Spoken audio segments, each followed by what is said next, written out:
અંદર સીકે અને કે બંનેનો સાઉન્ડ કે થાય છે, પણ બચ્ચું હંમેશા કન્ફ્યુઝ થાય છે કે ભાઈ સીકે ક્યારે આવશે અને કે ક્યારે આવશે.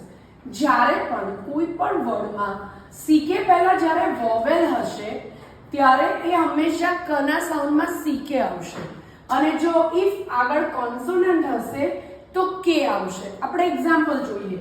લક આગળ યુ છે, ડક આગળ યુ છે, સ્ટીક આગળ આઈ છે, બ્રિક આગળ આઈ છે, નેક આગળ આ ઈ છે અને બેક આગળ એ છે.